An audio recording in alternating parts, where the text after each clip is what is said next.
भाई इकबाल की इस आर्जी जुदाई के मौका पर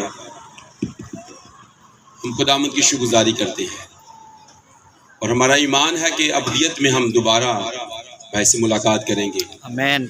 और अयूब की तरह कहते हैं कि खुदावंद ने दिया, खुदावंद ने ले लिया, खुदावंद का नाम मुबारक हो। ये खूब है कि वो अपने असली वतन में चले गए हैं और हम इस बात के लिए खुदा की शुक्रगुजारी करते हैं।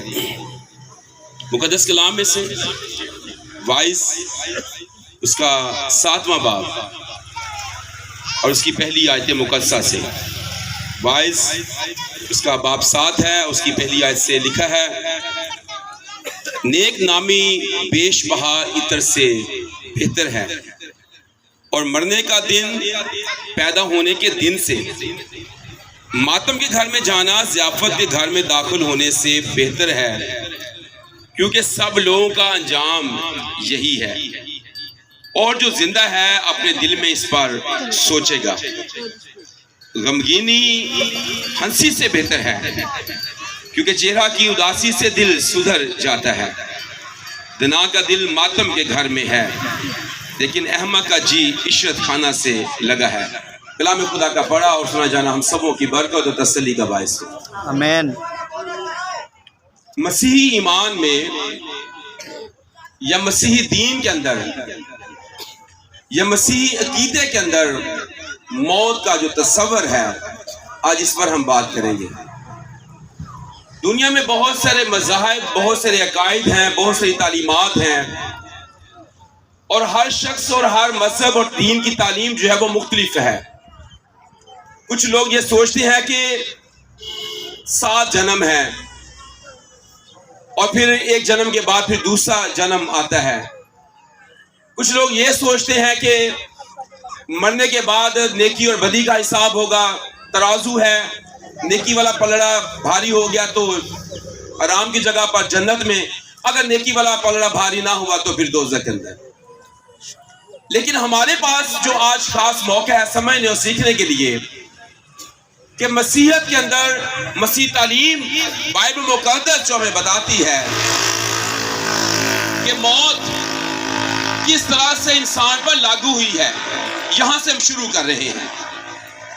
खुदा का कलाम कहता है कि गुनाह की मजदूरी मौत है।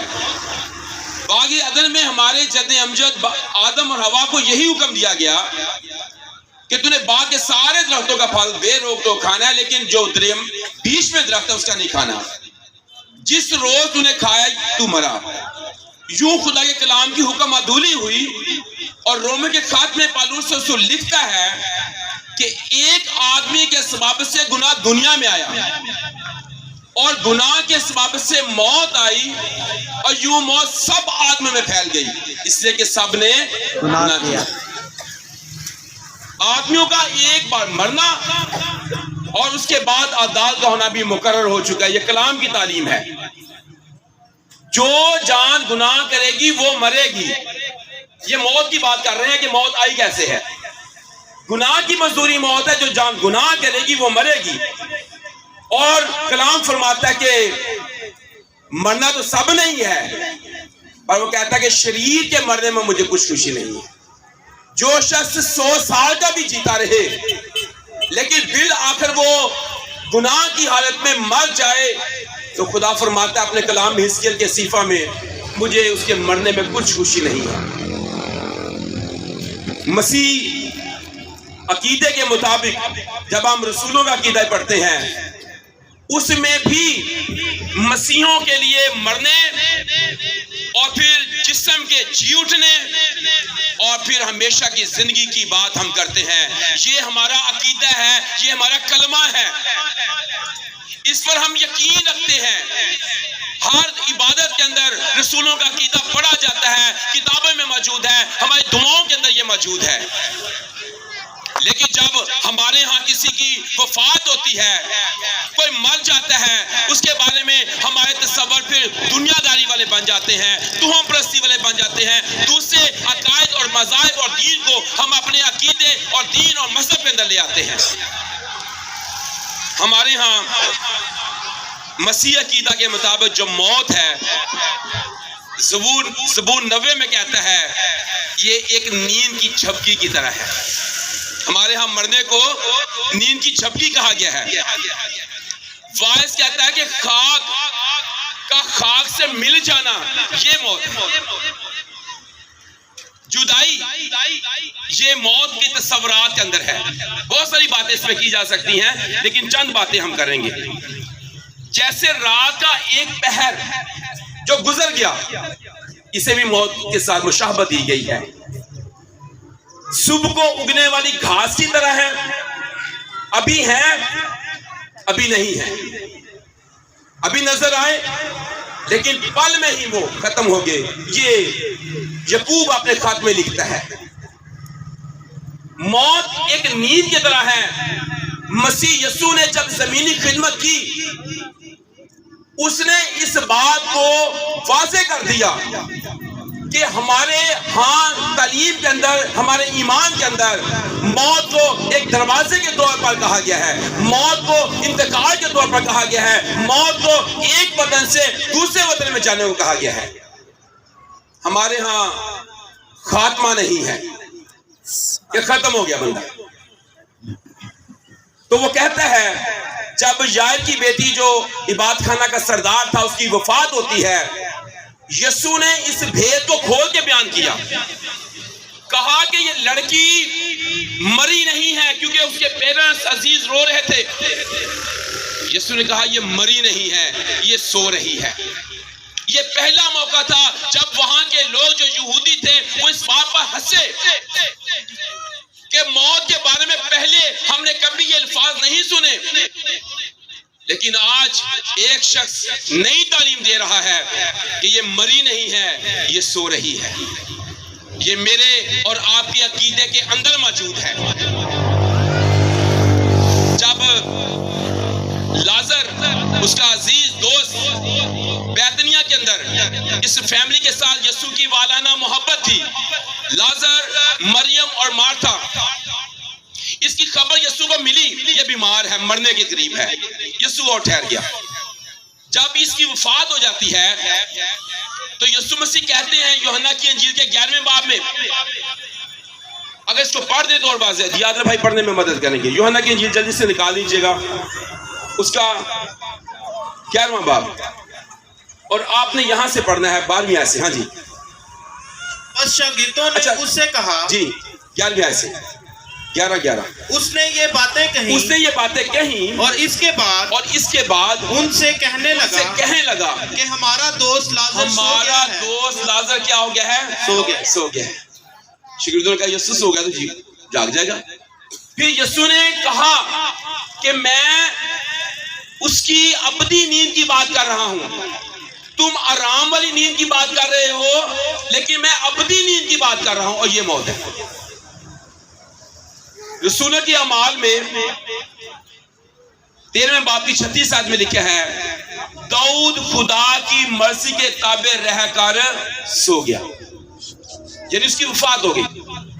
इससे पहले ये बात हमें उसकी वफात के मौका पर नहीं मिलती, लेकिन मसीही तालीम के अंदर ये बात हमें मिलती है कि वो खुदा की मर्जी के ताबे रहकर सो गया।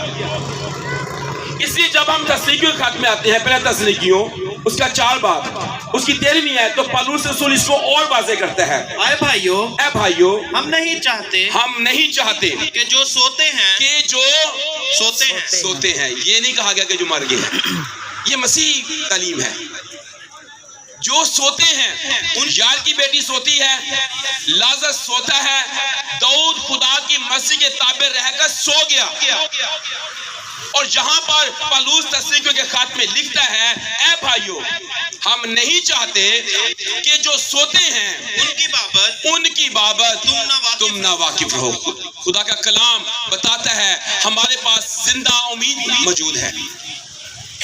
वो जो सोते हैं उनकी बाबत तुम ना वाकिफ ना रहो। और आगे वो कहता है ताकि औरों की माने जो ना उम्मीद हैं गम ना करो। आगे क्योंकि जब हमें ये यकीन है कि यीशु मर गया और जी उठा तो उसी तरह खुदा उनको भी जो सो गए हैं, जो क्या है, सो गए हैं, मसीह में सो गए हैं, मसीह में सोते हैं, जो खुदावन में सो गए हैं यीशु के वसीला से उसी के साथ ले आएगा। बहुत शुक्रिया। तो मसीह ईमान में हमारे यहाँ मरा नहीं जाता, सोया जाता है, क्योंकि इस जहान में हम सोते हैं और अगले जहान में हमारी आंख खुल जाती है। कलाम कहता है लिख मुबारक है वो मुर्दे जो अब से खुदावन में मरते हैं। रूह फरमाता बेशक वो अपनी मेहनतों से आराम पाएंगे, उनके माल उनके साथ साथ होते हैं। ज़बूर में कहता है खुदावन की निगाह में उसके मुकद्दसों की जो मौत है ये ग्रां कदर है। क्योंकि जब स्तिफनस कलीसिया का पहला शहीद वो संसार किया जा रहा था, वो नारा लगाता है। आज बहुत से लोग सोचते हैं कि मरने टाइम असी की कहना चाहिए सानू, और मैं हमेशा सबको कहता हूँ हमारे पास किताबे मुकद्दस में पूरा नमूना मौजूद है। असी दम देंदे हो की कहना है, जो सारा दम निकल रहा होगा तो असी की कहना है। रसूल के अमाल में स्तिफनस ने ये बात कही, ऐ खुदावंद यीशु मेरी रूह को कबूल कर।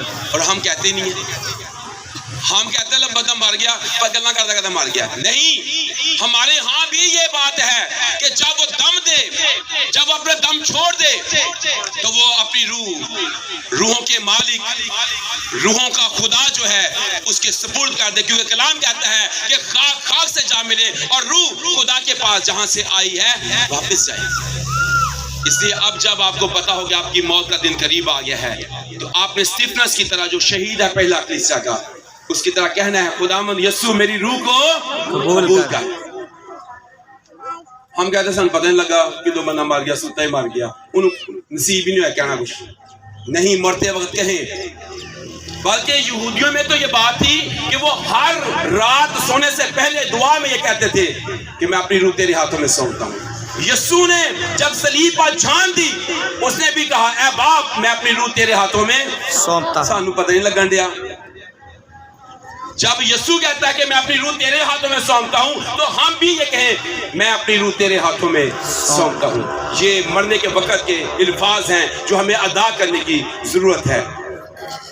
यशायाह कहता है हर एक रात रोग अपने बिस्तर पर आराम पाती है।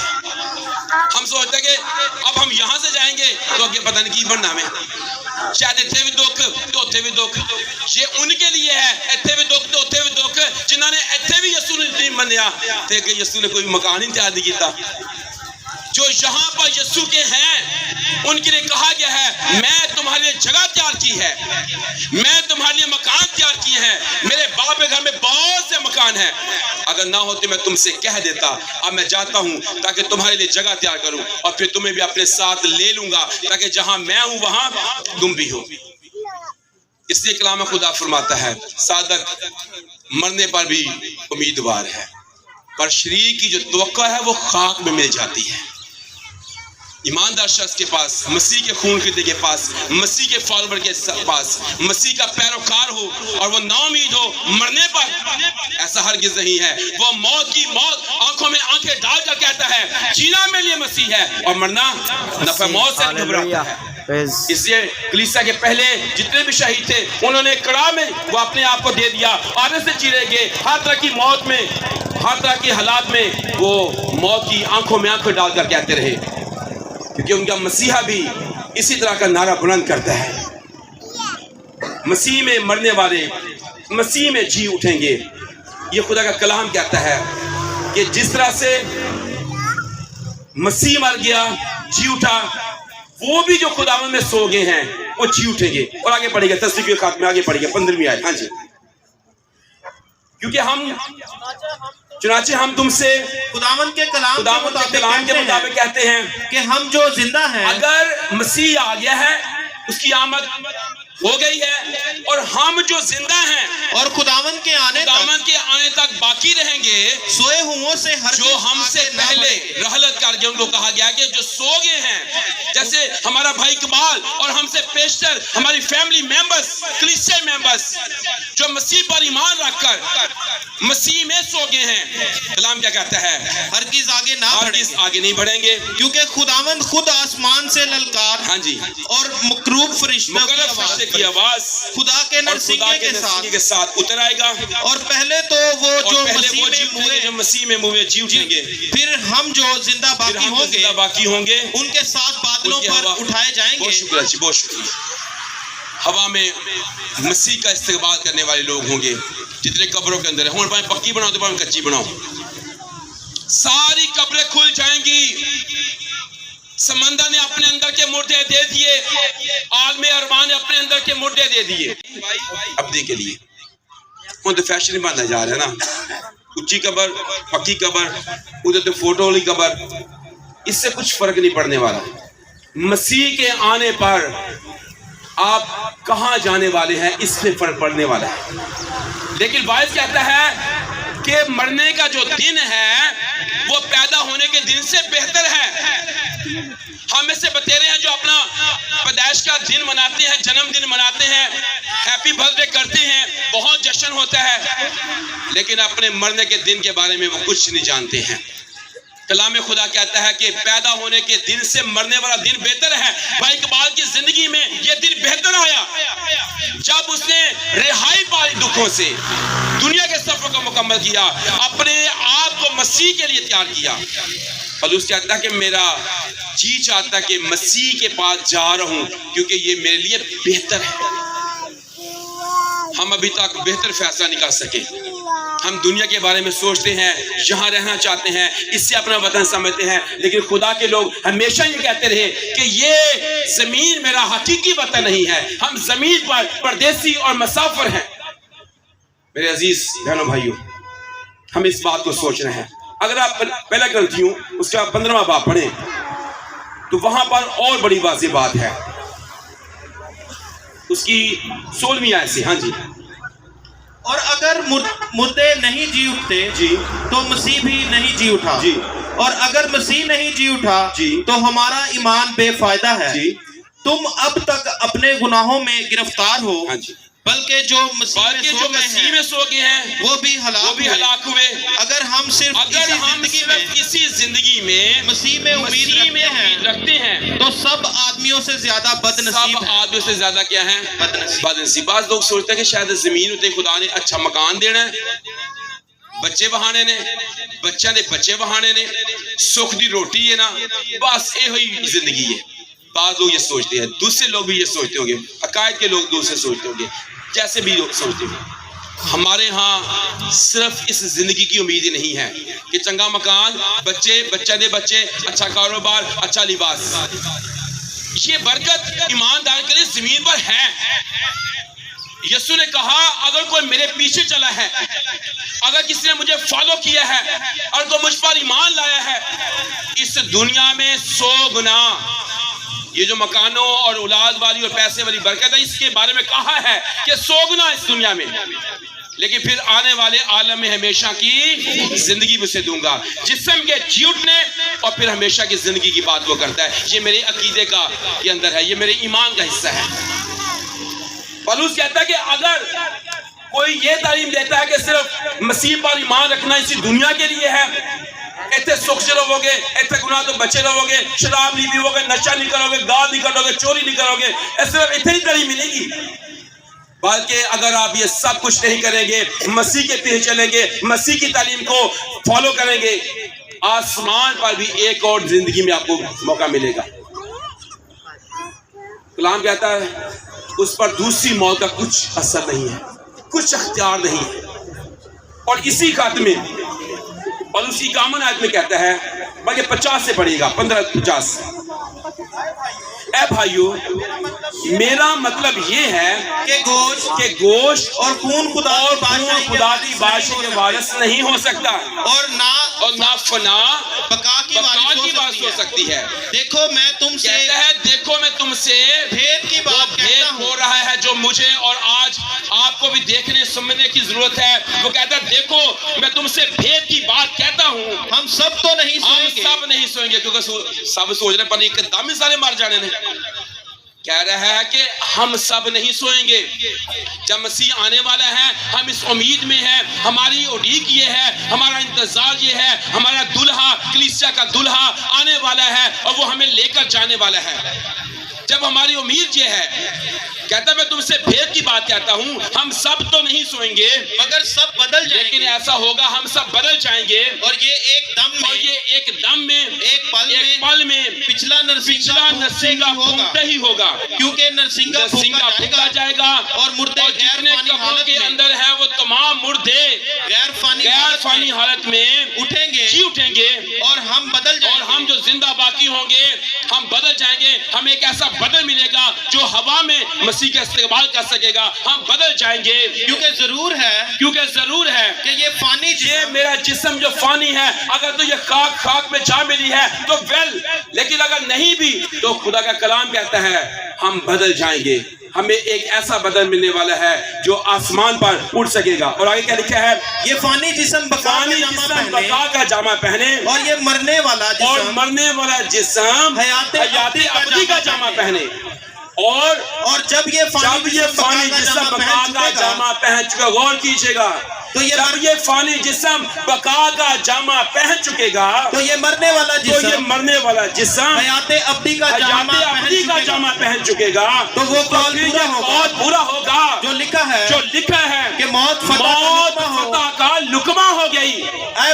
मौत तेरी फतह कहाँ रही, मौत तेरा डंग कहाँ रहा। जिसने यही फतहमंदी का नारा बुलंद किया, ए मौत तेरी फतह कहाँ रही, ए मौत तेरा डंग कहाँ रहा, क्योंकि खुदा के लोगों पर दूसरी मौत का कुछ अख्तियार नहीं है। और मुकाशकता में लिखा है कि फिर मौत और आलम अरवा उसे बड़े घड़े में डाल दिए गए। आज मेरे अजीज बहनों भाइयों, हमारे पास मौका है, यीशु आया है, कहता मैं इसलिए आया कि वो जिंदगी पाए और कसरत की जिंदगी पाए। वो दावत खास देता है गुनाहगारों को, ऐसा में उठाने वालों और बोझ के दबे लोगों, सब मेरे पास आओ, तुम पर दूसरी मौत का कुछ अख्तियार नहीं होगा, मेरे पास आओ, मैं तुम्हें हमेशा की जिंदगी दूंगा। खुदा का बेटा इसलिए जाहिर हुआ है ताकि उनको मौत से निकालकर जिंदगी में दाखिल करे। एक आदमी के सबब से अगर मौत दुनिया में आई है, एक आदमी के सबब से ही हमेशा की जिंदगी का वादा भी किया गया है। जैसे वो खाकी था और बहुत सारे उसकी सूरत पर खाकी हुए, और जिस तरह से वो आसमानी है, बहुत सारे आसमानी भी हैं, ताकि सब उसके जलाल में दाखिल हो जाएं। इसलिए यीशु ने कहा क़यामत और जिंदगी में हूं, जो कोई मुझ पर ईमान लाता है कि वो मर जाए तो भी जिंदा रहेगा, और जो कोई जिंदा है वो मौत को नहीं देखेगा। वो कहता है कि मैं राह, हक और जिंदगी हूं। वो फरमाता है कि जिंदगी की रोटी मैं हूं। तुम्हारे बाप दादा ने बियाबान में मान खाया लेकिन मर गए, जो इस रोटी में से खाएगा वो अब तक कभी ना मरेगा, बल्कि वो हमेशा की जिंदगी में दाखिल होगा, और मैं उसे आखिरी दिन फिर जिंदा करूंगा। उन सब के लिए जो खुदा के बेटे यीशु पर ईमान लाए हैं, जो खुदा के बेटे यीशु को अपना शख्सी जानदा कबूल करते हैं, जिन्होंने गुनाह को छोड़ दिया है, जो मसीह के फॉलोअर बन गए हैं, उन पर दूसरी मौत का अख्तियार नहीं, बल्कि वो मसीह के अब्दी मकानों में हमेशा उसके साथ रहेंगे, नए यरूशलेम शहर के अंदर रहेंगे, जहां पर कोई रोना, कोई दांत पीसना नहीं है, कोई आहो नाला, कोई दर्द नहीं है। पहली चीजें जाती रही और सब चीजें नहीं हो गई। मौत और आलम अरवा पर वो गालिब आने वाला है। वो कहता है देख मैं मर गया था, मैं जिंदा हूं और अब्दुल्लाबाद तक जिंदा रहूंगा। मौत और आलम अरवा की कुंजियां मेरे पास हैं। जो इस पर ईमान लाता है वो हमेशा की जिंदगी पाता है और वो हमेशा तक उसके साथ रहेगा। खुदा इस्लाम के वजह से हम सबको बरकत और तसल्ली बख्शे। आमीन।